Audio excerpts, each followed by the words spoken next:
just rewind a bit, right? So what we're really talking about here is we're trying to uncover ways of finding out what our customers really need. The way to do that is not for us to vomit features. The way for us to do that is not for us to tell them to keep trying to explain our products, getting involved in monologues. The way to do that is to ask engaging, meaningful, open-ended questions. And the specific questions we've been discussing until now is what? Linchpin questions, right? But now, the whole objective is we start asking open-ended questions, we dig a bit deeper with linchpin questions, and then finally we move on to the next part where we start asking those open-up questions. Because what we're ultimately looking to do is we're looking to get an understanding of exactly what our customers need, and we need to align what we offer with what they need. So let's explore a bit more. Let's find out how we dig a bit deeper. Remember, what we're talking about is this funnel, right? So we go to the customer, we've researched them, we have an understanding of who the customer is, what their needs are. We obviously know what we sell, and we know that this customer, because we've qualified them, we know that this customer's needs are aligned with what we can offer. The only thing we need to do in the sales meeting, or the thing left to do, is to uncover, okay, so we understand how our value proposition will serve the customer.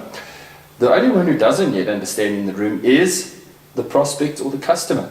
So our job when we're asking these questions is to dig until we uncover exactly how we can serve them. So let's dig a bit deeper, right? Open-ended questions, linchpin questions, and now we're funneling it down to real understanding where we start asking those TED questions. So what are those TED questions, right? We want to funnel down the inquiry using open-ended questions using TED. What does TED stand for? Well, TED stands for tell me more about your product, tell me more about that situation, explain to me how you see this coming together, or describe in more detail what you really want or what your expectations are.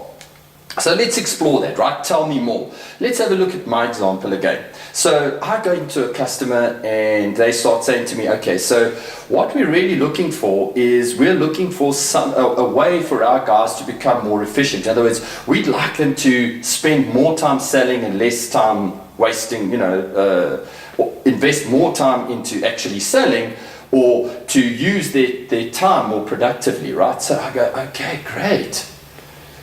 Tell me more what the current situation, can you tell me a little bit more about the current situation and what makes you think there's a challenge? And then they would possibly say to me, oh, well, great, we just feel that our team is, they're not utilizing their time properly and they seem to be rushing between appointments in different areas. I go, okay, so describe why that's a problem. And you see, that's what you want them to do, is it's funneling it down to an absolute point of understanding so that when you offer a solution, you know you're offering the right solution, right? So explain in more detail. So it's TED is tell me more, explain in more detail, or describe how that will better support you. And once you've got that happening, in other words, you've got this funneling effect going on, you are gradually increasing your understanding to a point where you know exactly what they're looking for, specifically what they're looking for. And there, closing sales becomes really simple. You see, the moment you know that the person, or you understand completely what the person's looking for, and you align that with your value proposition, and then most effectively, or most importantly, you communicate exactly how the two are aligned, now your customer completely understands how you can be of service. Now your customer completely understands how you're going to add meaningful value, how this relationship is all about fair exchange, how this relationship is all about ensuring that your customer gets exactly what they want. Because when you arrive at the meeting, remember, you know what you sell. You know that they're your perfect prospect. The only person in the room who doesn't know that yet is the customer. And that's your job. It's your job to get the customer speaking. It's your job to get the customer to completely understand how your value is going to serve them. Because once you've done that, closing sales becomes absolutely simple. Closing sales is simply a case of saying to the person, right, do you fully understand how we can support you? Excellent. Right. What color do you want it in? and then the sale is done.